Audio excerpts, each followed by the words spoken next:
মাহফিলের শিরোনামটা অনেক সুন্দর, মুসলিম উম্মাহ শান্তি ও সমৃদ্ধি কামনা। যেদিন থেকে আমরা রবকে নারাজ করতে শুরু করেছি সেদিন থেকে আখিরাত তো আছেই, সেটা তো আমাদের সামনে পরবর্তীতে আসবে, কিন্তু দুনিয়ার শান্তিকেও সেদিন থেকে আমরা হারিয়ে ফেলেছি। ইসলাম জমিনে এসেছে শুধু মানুষের এক জগৎকে সুখময় করার জন্য না, বরং দুই জগৎকে সুখময় করার জন্য। রবই তো দোয়া শিখিয়েছেন, রব্বানা আতিনা ফিদ দুনিয়া হাসানা ওয়া ফিল আখিরাতি হাসানা ওয়া কিনা আযাবান নার। হে আমাদের রব, দুনিয়াতে আমাদেরকে কল্যাণ দেন, আখিরাতেও কল্যাণ দিয়েন, আর আমাদেরকে জাহান্নামের আযাব থেকে আপনি রক্ষা করেন। তো জমিনের মধ্যে ইসলাম এসেছেই শান্তি নিয়ে, শান্তির বার্তা নিয়ে। যেখানে ইসলাম ঢুকেছে শান্তি সহই ঢুকেছে, যেখান থেকে ইসলাম মাইনাস হয়েছে সেখান থেকে শান্তিও চিরতরে মাইনাস হয়ে গিয়েছে। ইসলাম ছাড়া কেউ কোথাও সুখ পায় নাই, পাওয়া সম্ভব না, কারণ সুখের মালিককে আমাদের মালিক যেমনি ভাবে আল্লাহ, রিজিকের মালিক যেমনি ভাবে আল্লাহ, হায়াত মওতের মালিক যেমনি ভাবে আল্লাহ, তো শান্তি সুখ সমৃদ্ধি এগুলোর মালিকও আল্লাহ। এগুলোও রিজিক। রিজিক মানে শুধু খাবার না, রিজিক মানে শুধু কাপড় না, রিজিক মানে শুধু থাকার জায়গা না। একটা জীবন চলতে যা কিছু লাগে সবগুলোকে রিজিক বলে। তো এই রিজিকের মধ্যে এটাও অন্তর্ভুক্ত যে জমিনের মধ্যে রব সুখ দিবেন, শান্তি দিবেন, আর রব তো দিতেই চান তার বান্দাকে। ওমা রাব্বুকা বিযাল্লামিল লিল আবিদ। কোরআন জানিয়ে দিচ্ছে তোমার রব বান্দাদের উপর জুলুমকারী না, কিন্তু আল্লাহ কিছু শর্ত দিয়ে দিয়েছেন। শর্ত যদি পাওয়া যায় তবেই মনিব তার পরিপূর্ণ প্রতিফল দিয়ে দেয়। শর্ত যদি না পাওয়া যায়, দুনিয়ার লোকই তো দেয় না, দেওয়ার কথাও না। ইযা ফাতা শর্ত ফাতাল মাশরুত। তো রব কিছু শর্ত লাগিয়ে দিয়েছেন, যেমন তিনি বলেন, ওয়ালাউ আন্না আহলাল কুরা আমানু ওয়াত্তাকাউ লাফাতাহনা আলাইহিম বারাকাতিম মিনাস সামাই ওয়াল আরদ। জনপদবাসীরা যদি ঈমান এবং তাকওয়াকে আঁকড়ে ধরতো, ঈমান এক নম্বরে, তাকওয়া দুই নম্বরে, আল্লাহ বলেন আসমান আর জমিনের বরকতের সব কয়টা দরজা খুলে দিতাম তাদের জন্য। অপরদিকে বান্দা যখন ঈমান আর তাকওয়ার পথ ছেড়ে পাপের পথ ধরবে, কোরআন জানিয়ে দিচ্ছে ওমা আসাবাকুম মিন মুসিবাহ ফাবিমা কাসাবাত আইদিকুম। তোমাদেরকে যত বিপদ আক্রান্ত করে ব্যক্তি জীবনে, পারিবারিক জীবনে, সামাজিক জীবনে, রাষ্ট্রীয় ক্ষেত্রে, আন্তর্জাতিক পরিমণ্ডলে যত মুসিবত তোমাদেরকে আক্রান্ত করে, এগুলো তোমাদের হাতের কামাইয়ের কারণে হয়ে থাকে। হ্যাঁ, আল্লাহ সব পাপের জন্য ধরে না, ওয়াফু আন কাসীর। আল্লাহ বলে দিচ্ছেন অধিকাংশ পাপকে তিনি মাফ করে দেন। সবগুলোর জন্য যদি ধরতেন তাহলে আজও পর্যন্ত পৃথিবীর বুকে মানব জাতির অস্তিত্বই খুঁজে পাওয়া যেত। আল্লাহ অধিকাংশগুলোর জন্য ধরে না, মাঝে মধ্যে টুকটাক একটা দুটোর জন্য ধরে, তো পুরো ধরা ধরে না। আসল ধরা তো জাহান্নামের জন্য, বিচার দিবসের জন্য রেখেই দিয়েছে। আল্লাহ বলেন ওয়ালানুযীকান্নাহুম মিনাল আযাবিল আদনা দুনাল আযাবিল আকবার। আমি আল্লাহ বড় আযাবের আগে ছোট আযাবের স্বাদ আস্বাদন করাই, লাআল্লাহুম ইয়ারজিউন, যাতে করে ছোট আযাব পেয়ে বান্দা নিজেকে ফিরাতে পারে বড় আযাব থেকে, যাতে তার সুবুদ্ধি জাগ্রত হয়, শুভবুদ্ধি জাগ্রত হয়ে যাতে করে সে আবারও ইউটার্ন করে ব্যাক করে আসে। তো সমস্ত কারণে শান্তি আর সমৃদ্ধির সম্পর্কই হলো ঈমানের সাথে, ইসলামের সাথে। কারণ শান্তির মালিক একজনই, নাম তার। তো সেই রব যেই পথ আমাদেরকে দেখিয়েছেন সেই পথেই শান্তি আসবে, সেই পথে মুক্তি আসবে, সেই পথেই সফলতা আসবে। জমিনের মধ্যে এখন দেখেন সমস্যা হয় এক লাইনে, সমাধান খুঁজে আরেক লাইনে। যেমন উদাহরণস্বরূপ বর্তমানে পৃথিবীর অধিকাংশ দেশ বললেও হয়তো ভুল হবে, প্রায় সব কয়টা দেশ অর্থনৈতিকভাবে খুব কঠিন দিন অতিক্রম করছে। এটাই বাস্তবতা। আপনি পশ্চিমা বিশ্বই বলেন আর আমাদের এই জাতীয় দেশই বলেন, একেবারে উন্নত দেশই বলেন আর সাধারণ মানের দেশই বলেন, আর্থিক অবস্থা কারো ভালো যাচ্ছে না। বিশেষ করে করোনার ধাক্কার পর থেকে, এরপর রাশিয়া ইউক্রেন যুদ্ধ লেগে, এরপর একটার পর একটা তো ইস্যু চলতেই থাকে। দুনিয়ার কেউই আর্থিকভাবে ভালো নাই। তো এখন মনে করেন বাংলাদেশ আমরা যারা আছি আর্থিকভাবে কে কেমন আছি এটা তো বলে দেওয়ার বিষয় না। যাদের 2 নম্বর ইনকাম নাই তারা ভালো মতোই জানে আর্থিক ভাবে বাংলাদেশের মানুষের এক একটা দিন কিভাবে যাচ্ছে। আপনি এখন জিজ্ঞাসা করেন যে ভাই এই যে অর্থনৈতিকভাবে আমরা যে একটা মন্দার দ্বারপ্রান্তে এসে উপনীত হয়েছি, এখান থেকে উত্তরণের পথ কি, উত্তরণের উপায় কি, এগুলোর জবাব দেওয়ার জন্য বড় বড় টাকলা বুদ্ধিজীবীরা দেশের মধ্যে বসে আছে। ওদের কাছে এক একটা সমস্যার হাজার হাজার সমাধান পাওয়া যায়। এই টকশোগুলোর মধ্যে হয় কি, টকমানি কথা, সমানি প্রদর্শন, এই যে কথার ফুলঝুরি ওরা জাতির সামনে প্রদর্শন করে, কি বুঝায়? এক একজন এক এক ফর্মুলা, এক এক রূপরেখা, এক এক পরামর্শ, এক এক টিপস দিতে থাকে।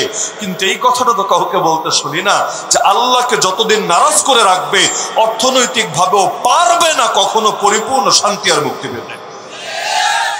অর্থনীতির ভিত্তি বানাবেন সুদকে, অর্থনীতির ভিত্তি বানাবেন হারামকে, অর্থনীতির ভিত্তি বানাবেন আপনি বিভিন্ন বাতিল মতবাদকে, আর আশা করবেন সুখ আসমান ফুটা হয়ে নাজিল হবে। আরে সুখ দিবেটাকে? আল্লাহর কসম, ইবলিসের হাতে কোনো সুখ নাই, শয়তানের হাতে কোনো সুখ নাই, বাতিলের হাতে কোনো সুখ নাই, তাগুতের হাতে কোনো সুখ নাই।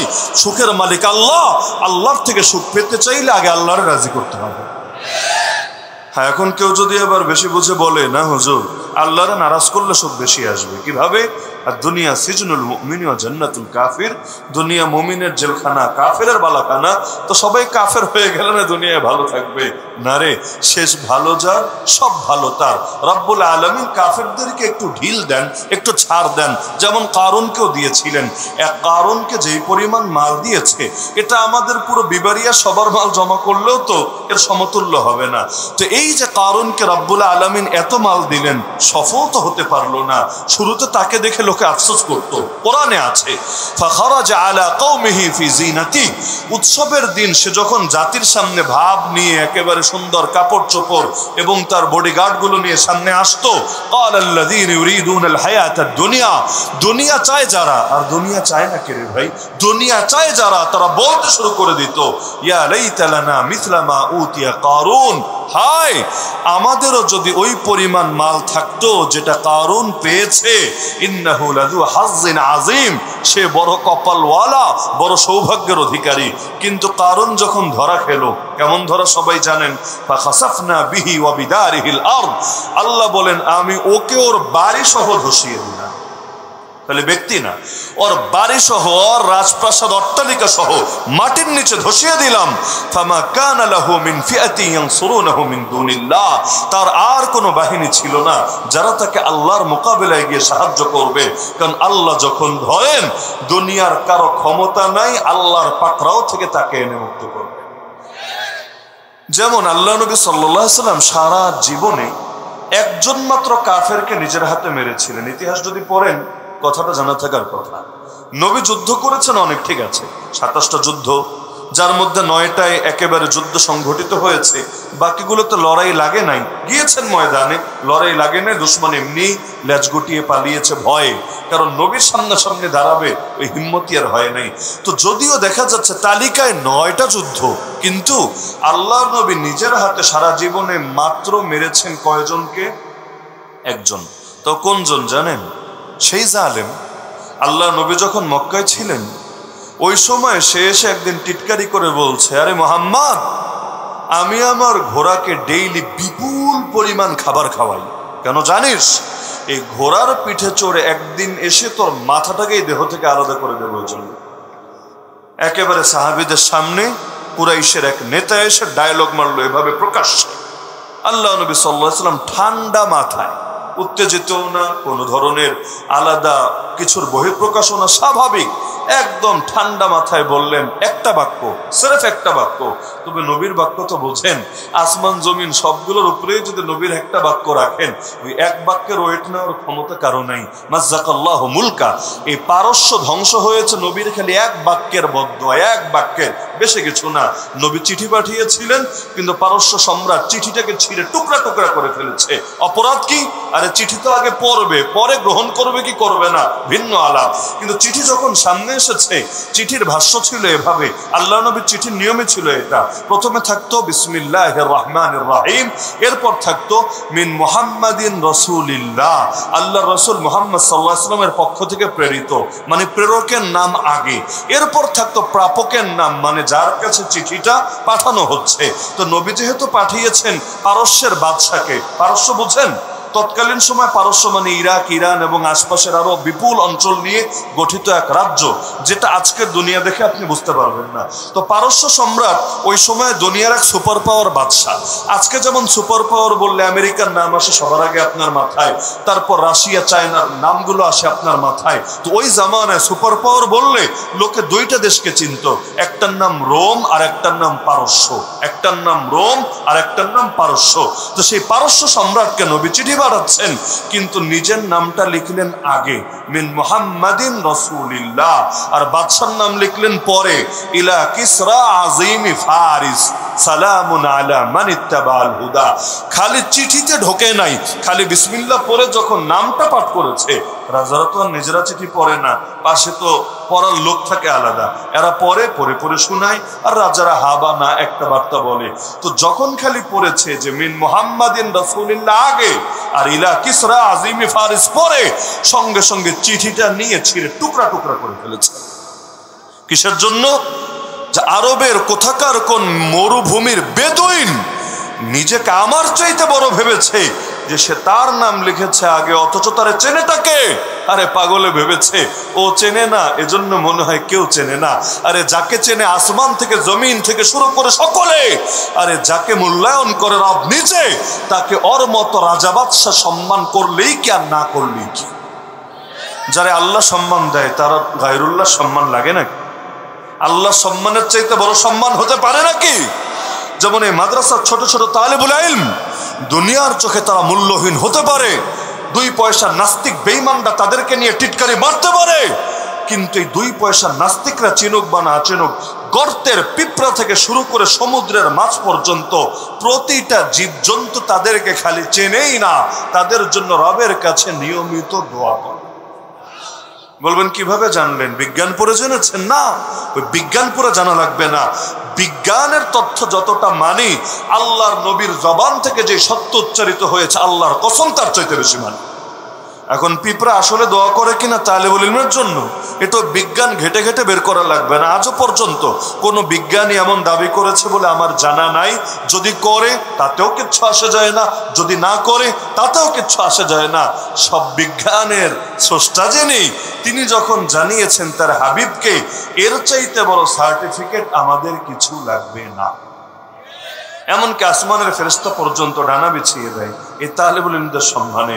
তো দুনিয়ার লোকেরা দাম দিলেই কি আসে যায়, না দিলেই কি আসে যায়? যারে দাম দেয় আসমানের ফেরেশতারা নিজেরা, তাদের এই দুনিয়ার 2 পয়সার নাস্তিকদের দেওয়া দাম লাগে না।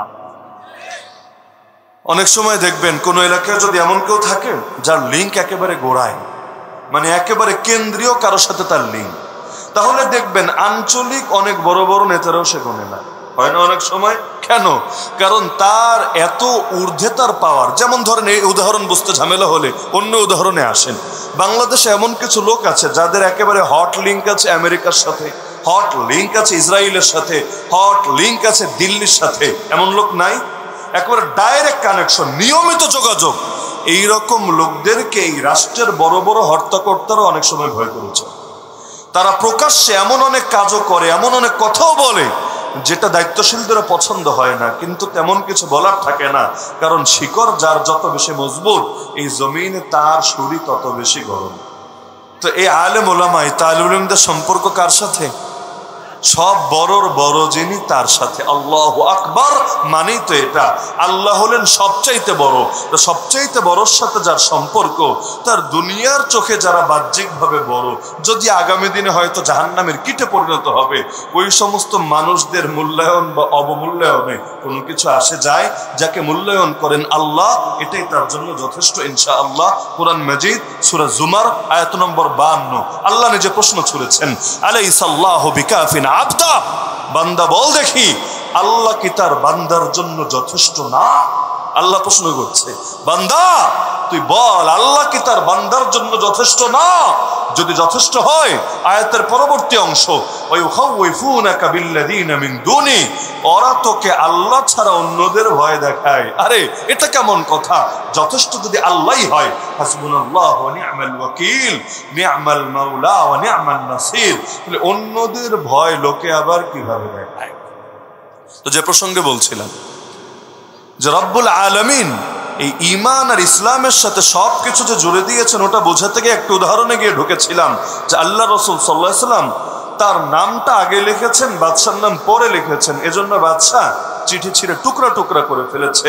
আল্লাহ নবীর কানে যখন এই আওয়াজ এসেছে, নবী সিরেফ একটা বাক্য বলেছেন, বেশি কিছু না, এক বাক্য, মাজ্জাকাল্লাহু মুলকা, আল্লাহ ওর রাজ্যকেই ছিঁড়ে টুকরা টুকরা করে দেখত। ও ছিঁড়েছে আমার চিঠি, আল্লাহ ছিঁড়ে ফেলুক ওর রাজ্য। নবীর দোয়ার পাওয়ার দেখেন। আজকে কত? 1445 হিজরি। আল্লাহ রাসূল রফত কবে? 11 হিজরি। মাঝখানে গ্যাপ কত বছরের? 1434 বছর। তাহলে এই যে এত লম্বা একটা গ্যাপ, তাহলে প্রায় 1500 বছরের কাছাকাছি সেই নবীর জামানা থেকে আজও পর্যন্ত পারস্য আর জোড়া লাগে নাই, কেমন পর্যন্ত লাগবেও না। দুনিয়ায় বহু দেশ মিলে আবার আলাদা হয়, আবার জোরে, আবার ভাগ হয়, আবার ঐক্য হয়, আবার অনৈক্য হয়, কিন্তু পারস্য সেই যে ভাঙা ভেঙেছে, ইরাক ইরানরা মিরান পড়লে একসাথে, অথবা ওই সময় পারস্যের অধীনে আরো যা কিছু ছিল সবগুলোরে বসান একসাথে, দেখেন পারেন কিনা? পারবেন না। কারণ নবীজির বদদোয়া যার উপর গিয়ে লাগে সে আর কখনোই ঘুরে দাঁড়াতে পারে না। তো যেমনি ভাবে ওর উপরে বদদোয়া লাগলো, একইভাবে নবীরে এসে, মনে আছে তো ঘটনা, নবীরে এসে বলেছিল যে তোমারে মেরে ফেলবো এই ঘোড়ায় চড়ে। আল্লাহ নবী একটা বাক্য বলেছেন শুধু, লা বাল আনা আকতুলুকা ইনশাআল্লাহ, না রে, বরং আমি নবী তোরে মারবো ইনশাআল্লাহ। কত সাদামাঠা বাক্য, অত হুমকি ধমকি, একেবারে হ্যাঙ্কারেঙ্গা ত্যাঙ্কারেঙ্গা, এত কিছু না। লা মানি না, বাল মানি বরং, আকতুলুকা আমি নবী তোরে মারবো ইনশাআল্লাহ, যদি চান আল্লাহ। কথা শেষ। সেটা শুনে হেসে দিয়েছে। আরে বলে কি মুহাম্মাদে? কারণ মক্কার যুগের কথা, নবীর তো কোনো ক্ষমতা নাই, কোনো শক্তি নাই, কোনো বাহিনী নাই। নবীর তো এখানে ওদের সাথে লড়াইয়ের অনুমতি পর্যন্ত নাই। কারণ মক্কার জামানায় জিহাদ করবে দূরের কথা, জিহাদের অনুমতিও তো ছিল না। মক্কায় আদেশ হলো খালি সবর করো, মায়ের খাও, ক্ষমা করো, অপরাধ মার্জনা করো, কিচ্ছু বইল না, ব্যাস এভাবেই তোমরা চলতে থাকো যতদিন না আল্লাহর আদেশ আসে। তো আপনারা পরবর্তী ইতিহাস পড়লে দেখবেন, ওই যে বলেছিলাম নবী তার জীবনে একজনকে মেরেছে, ওই একজন হলো এই লোকটাই। ময়দান এসেছে আল্লাহ নবীকে মারবে বলে, লম্বা ঘটনায় যাচ্ছি না, পুরো মাথা থেকে পা সবকিছু লোহায় আবৃত রেখেছে। মাথায় লোহার হেলমেট, শিরস্ত্রাণ, গায়ের মধ্যে লোহার বর্ম, এগুলো গা দিয়ে এসেছে। শুধু তার গলার দিকে সামান্য জায়গা ফাঁকা রেখেছে, শ্বাস প্রশ্বাসটা যাতে করতে পারে, কারণ সব লোক হয়ে গেলে শ্বাস করবে কিভাবে। তো একটু স্বাভাবিক চলাফেরার জন্য সামান্য ছিদ্র, যেটা দিয়ে বড়সড় আঘাত হানা সম্ভব না। তো এখন এগুলো পরে তার ঘোড়ায় চড়ে নবীর দিকে আসছে। সাহাবীরা বলছে, ইয়া রাসূলুল্লাহ, আলামত তো ভালো মনে হচ্ছে না, আমাদেরকে অনুমতি দেন, আমরা ওরে চরম একটা শিক্ষা দিয়ে আসি। নবী বললেন, তোমরা সরে যাও, কথা তো আমি দিয়েছিলাম, তোমরা ইন্টারফেয়ার করো না, আমার হাতে ছোট সাইজের একটা বর্ষা দাও, তোমরা সরে যাও। সাহাবীরা নবীর হাতে ছোট বর্ষা দিলেন, তারা সরে গেলেন।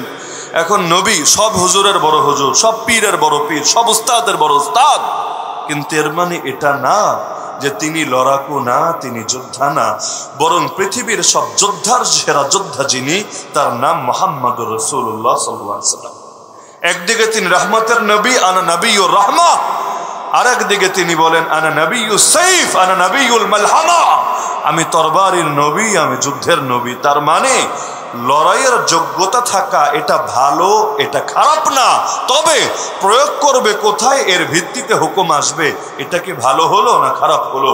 যেমন বিবারিয়ার লোকেরা লড়াই করে, এটা গোটা দেশ জানে, আপনারা জানেন না মনে হয়? গোটা দেশ জানে, গোটা দেশ জানে। যদিও লড়াই করে অনেকেই, মনে করেন নরসিংদী চরের এলাকায়ও লড়াই কম হয় না, লড়াই বিবারিয়ার তুলনায় মনে হয় আরো বেশি হয়, যেহেতু আমি সব জায়গায় আমার যাতায়াত আছে। কিন্তু ওই সুনাম এক এলাকার একবার হয়ে গেলে সবার নজর শুধু ওদিকেই পড়তে থাকে। তো দেখা যায় দুদিন পর পর গ্রামে গ্রামে মায়ের একেবারে দাঙ্গা হাঙ্গামা, পত্রপত্রিকায় রিপোর্ট হয়। তো অনেকে এগুলোকে দোষ হিসাবে দেখে, ট্রোল হিসাবে এটাকে উপস্থাপন করে। তবে আমি এটাকে খুব পজিটিভ ভাবে দেখি। কিসের জন্য জানেন? কারণ লড়াই তো সবাই করতে পারে না রে ভাই। ব্রয়লার মুরগিদেরকে দিয়ে লড়াই হয় না, পোল্ট্রি মুরগি দিয়ে লড়াই হয় না, কিউটের ডিব্বা দিয়ে লড়াই হয় না। আরে লড়াই লড়াই তো করতে জানে তারা যারা আসলেই বীর, আসলেই সাহসী, আসলেই সুপুরুষ। কারণ কাপুরুষের কাজ লড়াই করা না। তো সুতরাং লড়াই করতে জানে যারা, হ্যাঁ আজকে হয়তো অবুঝ হওয়ার কারণে, আজকে হয়তো তার মূর্খতার কারণে, আজকে হয়তো তার রাস্তা ভুল হওয়ার কারণে সে জাগতিক সামান্য তুচ্ছ তুচ্ছ স্বার্থে লড়াই করছে দুনিয়ার জাগতিক বিষয় নিয়ে। কিন্তু ওকেই যদি আপনি বুঝাতে পারেন, লাইনটা খালি ঘুরিয়ে দিতে পারেন, এই মানুষগুলোই দেখবেন নিজের বুকের তাজা রক্ত ঢেলে দিয়েছে আল্লাহর জমিন, আল্লাহর দিনকে জিন্দা করার জন্য। যেমন যে ওমর বের হয়েছিল নবীর কল্লা কাটবে বলে, ভাবতে পারেন? যেই সাহস তখন আবু জাহেলও করে নাই, বের হয়েছে নবীর কল্লা কাটবে বলে। পরবর্তী যুগে সেই ওমরের হাতেই কুফরের মেরুদণ্ড সবচাইতে বেশি কেটেছে। কারণ খুলাফায়ে রাশিদিনের মধ্যে যার হাতে ইসলামের সবচাইতে বেশি বিজয় এসেছে তার নামই এই ওমর, খালিদ বিন ওয়ালিদ। আমি যদি জিজ্ঞাসা করি আপনাদেরকে, বলেন ইসলামের ইতিহাসে সবচাইতে বড় সেনাপতিকে, সকলে যার নাম বলতে বাধ্য, তার নামই তো খালিদ বিন ওয়ালিদ। কিন্তু আমি যদি জিজ্ঞাসা করি উহুদ যুদ্ধে মুসলমান হেরেছিল কার কারণে, আপনারা বলতে বাধ্য তার নামও খালিদ বিন ওয়ালিদ। কারণ তখনও মুসলমান হয় নাই, কাফের ছিল, কাফেরদের পক্ষ হয়ে লড়াইয়ে নেমেছিল। তার একার কৌশলের কারণে নিশ্চিত জয়ের পর আবার মুসলমানদের 70 জনকে শহীদ হতে হয়েছিল, এমন আল্লাহর নবীর দান্দান মোবারক পর্যন্ত শহীদ হয়েছিল। তার মানে কি বুঝলেন যে জিনিস খালি যদি মোড়টা ঘুরিয়ে দেওয়া যায় তাহলে ওই আগের জিনিস দিয়ে পরবর্তীতে বিশাল বিজয় আনা যায়। তো যারা আজকে দুনিয়ার জন্য মারামারি করছে, আপনি খালি মোড়টা ঘুরিয়ে দেন না। অনেকে ট্রোল করে বলে, যদিও বলে ট্রোল করে, আমার কাছে এটা বিশ্বাসযোগ্যই লাগে। একজন দেখলাম একদিন দুষ্টুমি করে বলছে, ইসরায়েলের সাথে কোনোদিন যদি ব্রাহ্মণবাড়িয়ার লাগায়া দেওয়া যায় ইসরায়েলের একটা কঠিন শিক্ষা হবে। যদিও বলেছে দুষ্টুমি করে, কিন্তু আমার কাছে এটা, আপনারা কিভাবে দেখেন জানি না বিবাড়িয়ার মানুষ হিসাবে, তবে দূর থেকে আমার কাছে এটারে বাস্তবসম্মতই মনে হয়। কারণ ইসরায়েলের 1 কোটি সামথিং ইহুদি আর কি, আর ওরা যদি আরো 10 কোটি সঙ্গে নিয়েও ময়দানে নামে, আর যদি কোনো বাধাহীন ভাবে এই অঞ্চলের মুসলমানদেরকে শাহাদাতের তামান্না নিয়ে লড়াই করার জন্য ময়দানে ছাড়ে, আর একবার খালি ছেড়েই দেখুক না এরপর ফলাফল কোথায় গিয়ে দাঁড়াতে পারে। তো সৃষ্টিগত উপাদান খারাপ না, আল্লাহ তাআলা এক এক জাতির মধ্যে এক এক খাসলত রাখেন। পাঠান জাতির মধ্যে বহু রকম ট্রোল লোকে করে তাদের নিয়ে, কিন্তু একটা নেচার আল্লাহ দিয়ে দিয়েছেন, তারা কখনো দাসত্ব মানে না, কারো দাসত্ব। এই জাতিরা দাস বানায় কেউ রাখতে পারে না। দুদিন পর দেখা যায় তারা মাথা উঁচু করে দাঁড়ায়। ব্রিটিশ, যে ব্রিটিশ আমাদেরকে 190 বছর শাসন করেছে, এমনকি গোটা দুনিয়ায় এত বেশি পরিমাণ জায়গা দখল করেছে যে বলা হতো ব্রিটিশ সাম্রাজ্যে কখনো সূর্য ডোবে না, মানে ওর আসমানে কোথাও না কোথাও সূর্য ঠিকই থাকে। তো বাংলাদেশ, ভারত, পাকিস্তান তখন তো আর দেশ আলাদা হয় নাই, পুরো অঞ্চল যখন ব্রিটিশের দখলে, তখনও কিন্তু ব্রিটিশ পারে নাই পাঠান জাতির উপর সাম্রাজ্য কায়েম করতে। ব্রিটিশ পারে নাই, সোভিয়েত ইউনিয়ন পারে নাই, আমেরিকা পারে নাই। অতীত ইতিহাসে পড়েন আপনি, সেই দেখবেন যে সে হালাকু খানের বাহিনী, চেঙ্গিজি বাহিনী পর্যন্ত অনেক সময় এখানে এসে বাধাগ্রস্ত হয়েছে। সে খাওয়ারিজম সাম্রাজ্যের ইতিহাস পাঠ করেন, অথবা আপনি আরো অতীতে ফিরে যান, সে আমির মুয়াবিয়ার জামানায় দেখবেন ইসলামের বড় বড় বীররা পর্যন্ত গিয়ে আফগানিস্তান জয় করে বেশি দিন রাখতে পারে না। কেন? ওই জাতি বিদ্রোহ করে আবার মুসলমানদের মেরে স্বাধীন হয়ে যায়। এদেরকে সেই দিন মুসলমানরা পূর্ণ কন্ট্রোলে আনতে পেরেছে যখন তাদের ম্যাক্সিমাম লোক নিজেরাই মুসলমান হয়ে গিয়েছে। এর আগ পর্যন্ত তাদেরকে পারে নাই দমিয়ে রাখতে। দেশ জয় করে, কিন্তু 1-2 বছর পর দেখা যায় দেশ আবার ভাঙে, আবার নতুন আরেকটা স্বাধীনভাবে তারা নিজেদের আদর্শ কায়েম করে। তো জাতিগত খাসলত খারাপ না, যদি না এটা অপাত্রে ব্যয় হয়ে থাকে। তো লড়াই করা কি খারাপ জিনিস? কি খারাপ জিনিস নাকি?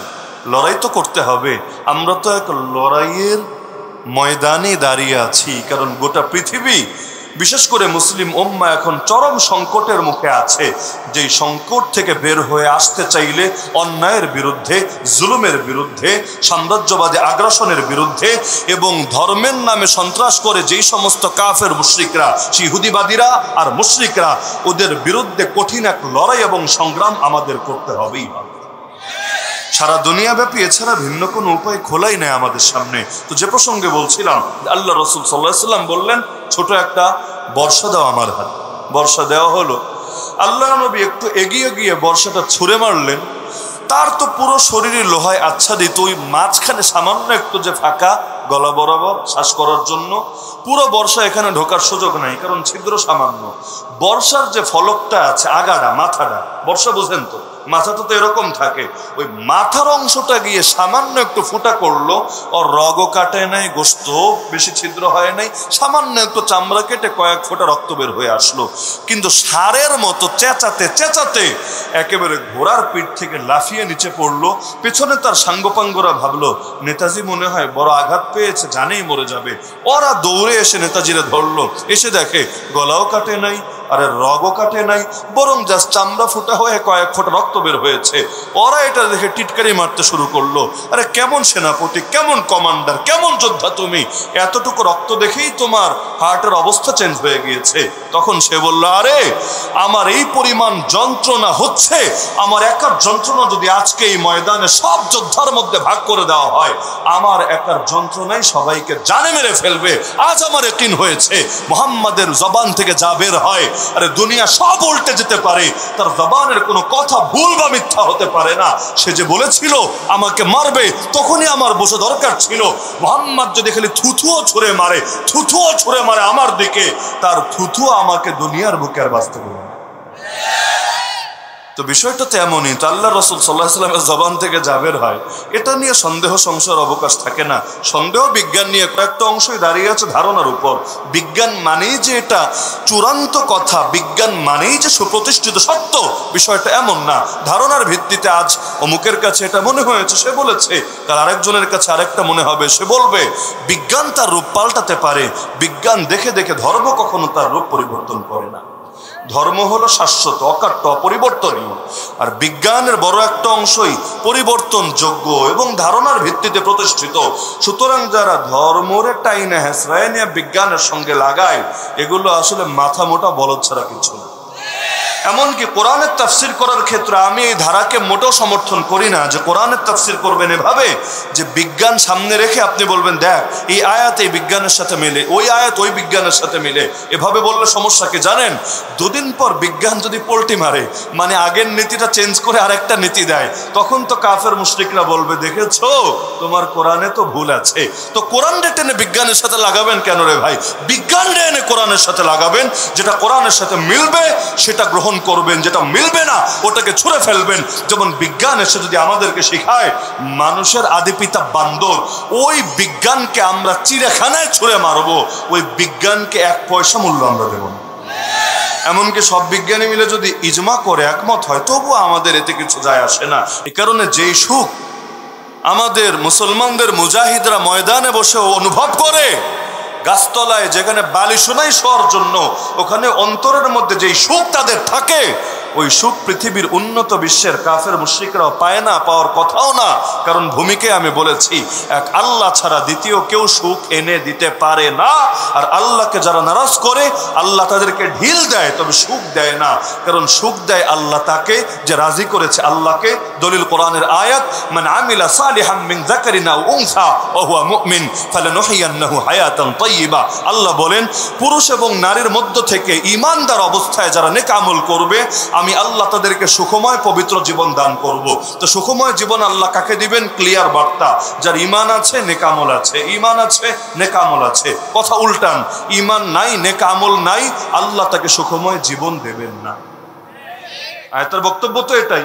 এখন যদি আমাকে বলেন, অনেকের মাথায় বুদ্ধি বেশি, যেমন এক হুজুর গল্প শোনালো যে অমুক একটা গাছ আছে নদীর পাড়ে, যদি এর পাতা পানির মধ্যে পড়ে তাহলে সেটা হয়ে যায়, ওই যে মানুষ খায় কি বলে জানি পানিতে, কুমির, বিশাল বড় কুমির। আর যদি ডাঙ্গায় পড়ে তাহলে এটা হয়ে যায় আরেকটা কি যেন প্রাণী বলেছে এটা। এখন এক ছাত্র বাঘ, এখন এক ছাত্র দাঁড়িয়ে বলছে, হুজুর যদি এমন হয় অর্ধেক পড়েছে ডাঙ্গায় অর্ধেক পড়েছে জলে, তাহলে এখান থেকে কি হবে? মাঝামাঝি যদি হয় যে এখন দুই পাশেই আছে, তাহলে কি হবে? হুজুর বলল জবাব পরে, আগে বল তোর বাড়ি কোথায়? বলল হুজুর নোয়াখালী। বললো এই জন্যই মাথায় প্রশ্নটা এসেছে। তো এখন কেউ এই প্যাচটা দিতে পারেন আর কি? আমি অগ্রিম জবাব দিয়ে রাখছি যে হুজুর যদি সুখময় জীবন ওরা না পায়, তাহলে নবী কেন বললেন দুনিয়া মুমিনের জেলখানা, কাফেরের স্বর্গ, কাফেরের জান্নাত? জান্নাত মানেই সুখ, জান্নাত মানেই শান্তি, জান্নাত মানেই হলো সেখানে প্রফুল্লতা। তাহলে আপনার কথা মানবো না হাদিসের কথা মানবো? আমি বলবো দুটো বক্তব্য একই, যদিও দেখতে উল্টা উল্টা মনে হচ্ছে। বলবেন কিভাবে? একটা ঘটনা শুনলেই সকলে বুঝতে পারবেন। হাফেজ ইবনে হাজার আসকালানী রাহমাতুল্লাহ আলাইহি নাম শুনেছেন? নাম যারা শোনেন নাই আমি অতি সংক্ষেপে পরিচয় দিচ্ছি, চিনবেন। বুখারী শরীফের নাম তো জীবনে শোনেননি, শুনছেন? মাশাআল্লাহ। বুখারী শরীফের দুনিয়ার মধ্যে সবচাইতে প্রসিদ্ধ ব্যাখ্যা গ্রন্থ যেটা, সেটার নাম হলো ফাথুল বারি। কি নাম? ফাথুল বারি। এই ফাথুল বারি চেনে না এমন লোক ইলমি অঙ্গনে একজনও খুঁজে পাবেন না। এই ফাথুল বারি যিনি লিখেছেন তার নামই ইমাম ইবনু হাজার আসকালানি। ইমাম ইবনু হাজার আসকালানি। ইমাম বুখারী রাহমাতুল্লাহ আলাইহির মৃত্যু হলো 256 হিজরিতে, আর হলো 1445। 256 হিজরিতে। আর হাফেজ ইবনে হাজার আসকালানি যার নাম বললাম তার মৃত্যু হলো 852 হিজরিতে। মানে বুঝতে পারছেন আমাদের বহুকাল আগের লোক, আজকের যুগের হুজুর না। মাত্র 1445 এখন, আর 852, কি বিশাল এক গ্যাপ। তার জামানায় তিনি একদিন হাঁটতে বের হয়েছেন বিকালবেলা। তো বড় হুজুর যদি হাঁটতে বের হয় অবস্থা কেমন হয় চিন্তা করেন। সঙ্গে খাদেম থাকবে, শাগরেদ থাকবে, এলাকার মানুষরা থাকবে, যারা হুজুরের জুতোটাও নিজের হাতে নিতে পারলে নিজেকে সৌভাগ্যবান মনে করবে। এটাই তো শান। তো এখন বের হলেন, হঠাৎ করে এক খ্রিস্টান লোক দৌড়ে আসছে হুজুরের দিকে। এমন খ্রিস্টান লোক রোদে পুড়তে পুড়তে শরীরের চামড়া কালো হয়ে গিয়েছে, বয়স হওয়ার কারণে চামড়া কুচকে গিয়েছে, পরিশ্রম করতে করতে পিঠটাও নুজো হয়ে গিয়েছে।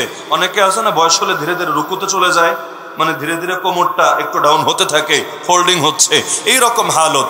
আর দেখেই বোঝা যাচ্ছে আল্লাহর বান্দা জমিনে বড় কষ্ট করে, বড় অভাবে আছে। এখন এসে বললো হুজুর, ও হুজুর, ও হুজুর, আমার একটা প্রশ্ন আছে।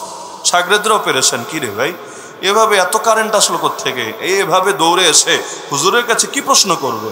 এখন সবাই কান পেতে রেখেছে যে খ্রিস্টান লোকে প্রশ্ন করবে। প্রশ্ন কখনো হয় জানার জন্য, কখনো হয় ফাঁসানোর জন্য। সব প্রশ্ন এক নিয়তে হয় না। অনেক সময় প্রশ্ন হয় জানার জন্য, অনেক সময় প্রশ্ন হয় একটা প্যাচ লাগানোর জন্য। মাহফিলে যারা প্রশ্নোত্তর করে দেখবেন কিছু কিছু এলাকা আছে ওখানে কিছু কমন প্রশ্ন থাকবেই থাকবে। যেমন কিছু এলাকার প্রশ্ন হলো হুজুর নামাজে হাতটা কোথায় বাঁধতে হবে, আমিন আসতে বলতে হবে না জোরে বলে মসজিদ কাঁপাতে হবে, রাফিয়াদাইন কয়বার করতে হবে। কোন কোন এলাকার প্রশ্ন হলো হুজুর নবী নূরের তৈরি না মাটির তৈরি, মিলাদ কিয়ামের হুকুমটা কি, ইত্যাদি ইত্যাদি। এক এক এলাকায় এক এক টাইপের প্রশ্ন চলতেই থাকে। মানে ও যে জানে না বিষয়টা এমন না, প্রশ্নটা ও করেছে জেনে বুঝেই। ইউটিউব শরীফে আর পর্যাপ্ত জ্ঞান হাসিল করে ফেলেছে, ফেসবুক শরীফের মধ্যে পর্যাপ্ত তার বিচরণ আছে। তবু হুজুরের একটু টিপ দিয়া দেখলো হুজুরের মুখ থেকে কোন ভাষাটা বের হয়। আর এলাকাটাও কয়েকদিন গরম থাকলো, কারণ তার দলটা একটু ভারী হলো, ভিন্ন মতটা আরেকটু চাপে পড়লো। এরকম হয় না মনে হয়? জানেন না মনে হয় আপনার? হয়। তো এখন সবাই কান পেতেছে দেখে হুজুরে কি বলে। সে সেই প্রশ্নটাই করলো, হুজুর আমি জানি নবীরা কখনো মিথ্যা বলেন না। আমি শুনেছি আপনাদের নবী নাকি বলেছেন দুনিয়া মুমিনের জেলখানা, কাফেরের বালাখানা। হুজুর আমার প্রশ্ন হলো আপনি আপনাকে দেখেন আর আমাকে দেখেন, আপনি আছেন কোন সুখে আর আমি আছি কোন কষ্টে। এরপরও এই হাদিসটা বাস্তবসম্মত হয় কিভাবে? তা আমি কি হাদিস মানবো না বাস্তবতা মানবো? কারণ শুনেছি নবীরা মিথ্যা বলে না। তো যদি সত্য হয় বাস্তব হবে, কিন্তু আমি তো বাস্তবতায় মিল খুঁজে পাই না। প্রশ্নে লজিক আছে নাকি নাই? অযৌক্তিক প্রশ্ন কিন্তু না, প্রশ্ন অবশ্যই 100% যুক্তি আছে। এবং আমারে আপনারা প্রশ্ন করলে হয়তো মাথায় প্যাচ লেগে যেত, হ্যাঁ রে কথা তো সত্যই। ও তখন আমরা একটা বলতাম আর কি, না আমি হয়তো জানি না, তবে নবী যা বলেছেন অবশ্যই সত্য হবে। হ্যাঁ ইমানের দিক থেকে কথা ঠিক আছে, কিন্তু কাফের কি আবেগী কথা, ইমোশনাল কথা দিয়ে তো আর মানাতে পারবেন না। সে তো লজিক চাইবে, লজিক ছাড়া আপনি ওরে ইমানের কথা বলে গ্রহণ করাতে পারবেন না। হাফিজ ইবনে হাজার আসকালানী এক বাক্যে জবাব দিয়ে দেন। ওই জবাব শুনলে যেই প্রশ্ন এখন দাঁড়িয়েছে অটোমেটিক জবাব পেয়ে যাবেন। কি জবাব?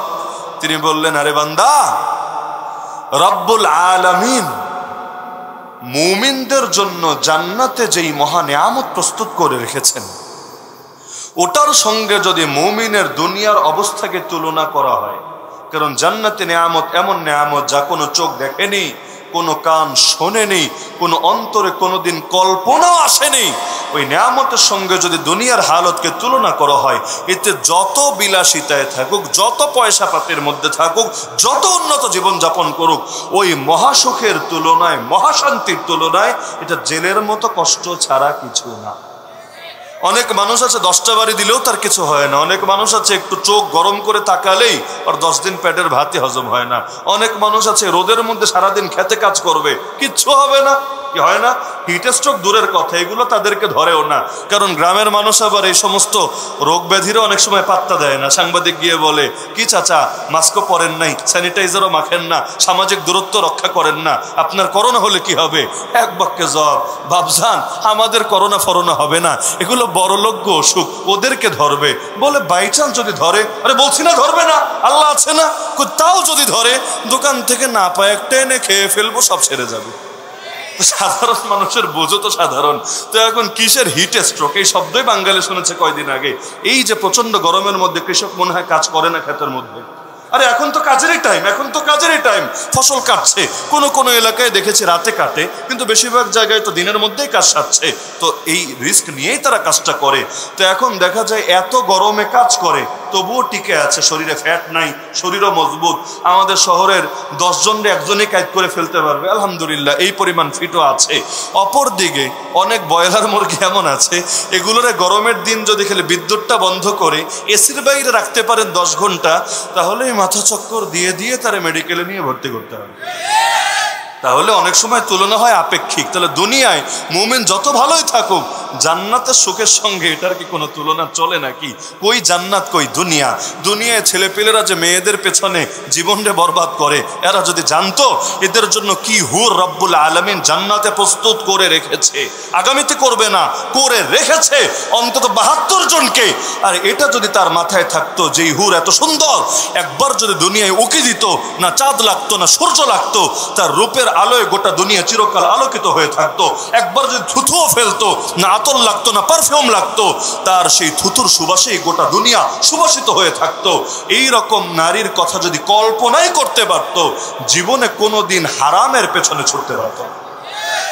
তো সেই মহাসুখের সঙ্গে তুলনা করলে দুনিয়ার জীবন জেলখানার মতো। আর কাফের, রব্বুল আলামিন তার জন্য যেই ভয়াবহ, যন্ত্রণাদায়ক, বিভীষিকাময় আযাব প্রস্তুত করে রেখেছেন, তার সঙ্গে দুনিয়ার হালত তুলনা করলে যত ভালো থাকুক না কেন, ওটার সঙ্গে তুলনা করলে মানে যত খারাপই থাকুক, যত অভাবে থাকুক, যত কষ্ট করুক, তবুও জান্নাতের মতো সুখ ছাড়া কিছু না। কারণ তার চোখ বন্ধ হতে দেরি এমন মাইর, এমন জুলুম, এমন রিমান্ড, এমন নির্যাতন শুরু হবে, আরে ওর গোটা দুনিয়ার সুখ এক মুহূর্তেই শেষ হবে। হাদিসে আছে কিয়ামতের দিন রব্বুল আলামিন দুনিয়ার সবচাইতে সুখী মানুষ, সবচাইতে সুখী বুঝেন তো, আমার আপনার মতো না, জীবনে কখনো পেরেশানির মুখ দেখে নাই, এমন লোকটাকে ফেরেশতা দিয়ে কিছু সময়ের জন্য ঘুরিয়ে আনবেন জাহান্নাম থেকে। এরপর কিয়ামতের ময়দানে দাঁড় করিয়ে বলবে, কিরে বান্দা, তুই নাকি দুনিয়ার সবচাইতে বেশি সুখী মানুষ? সে বলবে, আল্লাহ তোমার ইজ্জতের কসম করে বলি, তোমার জাতে পাকের কসম করে বলি, সুখ কি জিনিস তাই তো আমার মনে নাই। তো কোন সেই আযাব যা চিরকালের সুখকে এক মুহূর্তে ভুলিয়ে দেয়। সুতরাং হাদিস আপন জায়গায় ঠিক আছে, তবে এটা পরবর্তী পরিণতির বিবেচনায়। তো মুমিন দুনিয়া যত সুখে থাকুক, আখিরাতের সঙ্গে তুলনা করলে বড় কষ্ট। আর কাফের দুনিয়া যত কষ্টে থাকুক, ওর আখিরাতের সঙ্গে তুলনা করলে বড় মজায় আছে, বড় মাস্তিতে আছে। কারণ চোখ যখন বন্ধ হবে, এমন আযাব শুরু হবে যে আযাব যদি একটুও জমিনে পাঠানো হতো, জমিনে আর সবুজ বলতে কিছু থাকতো না, জ্বলে পুড়ে সব ছাই হয়ে যেত। তো যে শিরোনাম দিয়েছে মুসলিম উম্মাহ শান্তি ও সমৃদ্ধি কামনা, আমার শুরু থেকে সে সবগুলো কথার মধ্যে শান্তি আর সমৃদ্ধির বার্তা পেয়েছেন তো নাকি পান নাই?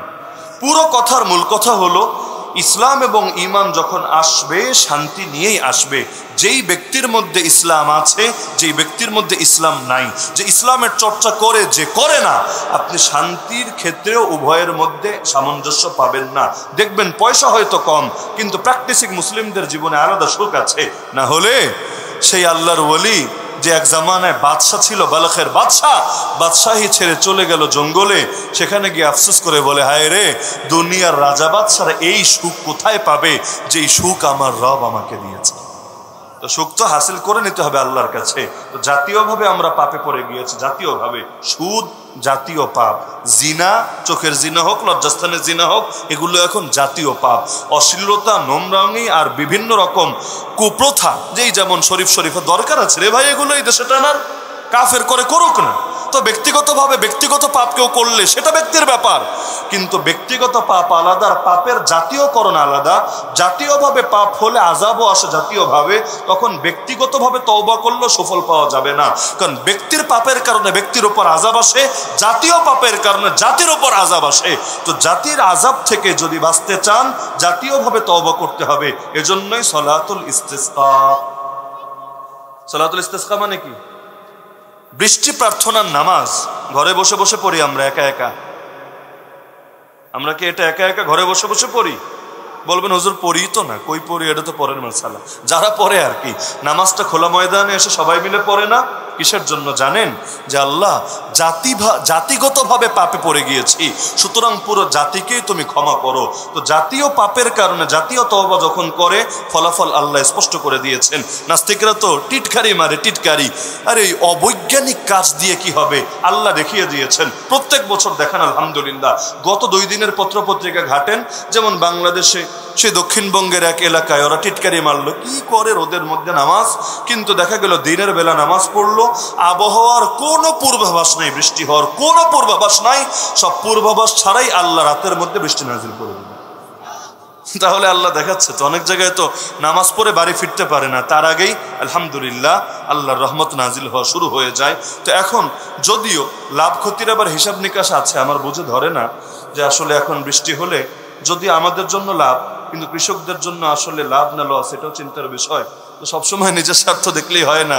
তো সবাই মিলে দোয়া করে বৃষ্টি ডাউনলোড দিয়ে দেই, কিন্তু এরপর অন্যদের কি হবে না হবে এগুলোও তো ফিকিরের বিষয়। অনেক সময় মানুষ আফসোস করে, এত দোয়া করলাম কবুল হলো না কেন? আরে ভাই, আমি দোয়া করলাম, 10 জন করলাম, হয়তো আমাদের 10 জনের ফায়দা, কিন্তু আর 100 জনের লস হবে। আল্লাহ যা করে ভালোর জন্যই করে, ক্ষতির জন্য করে না। এজন্য আমার দৃষ্টিতে এই দোয়াটা করা সবচাইতে ভালো।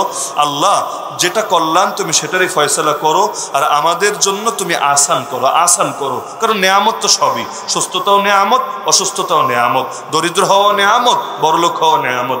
আল্লাহ যেটা আমার মতো দুর্বল মানুষের জন্য সহজ হয়, ইমান তো দুর্বল, সব তো সইতে পারি না আমরা, যেটা সহজ হয় সেটাই আমাদেরকে দান করো।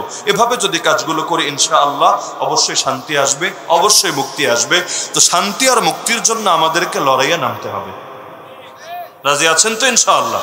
এই লড়াই মুক্তির লড়াই। আমরা স্বাধীন হয়েছি, কিন্তু মুক্তিটা অনেক ক্ষেত্রে আটকে আছে বিভিন্ন আগ্রাসনের পেছনে পড়ে। তা আমাদেরকে মুক্ত হতে হবে। আল্লাহর জমিন, আল্লাহর বান্দা একমাত্র আল্লাহরই দাসত্ব করবে। গায়রুল্লাহর দাসত্ব করা লজ্জার, আল্লাহর দাসত্ব করা গৌরবের। আমরা গোলাম, এই পরিচয় আমরা গর্বিত। তবে আমরা কার গোলাম? কার গোলাম?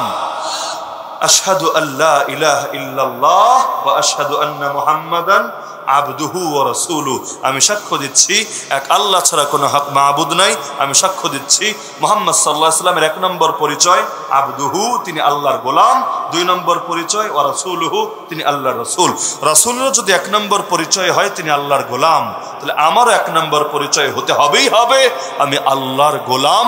মেরি জিंदगी का मकसद तेरे दीन की सरफराजी, मैं इसीलिए मुसलमान, मैं इसीलिए नमाजी। व आखिर दावाना अनिल हम्दुलिल्लाहि रब्बिल आलमीन।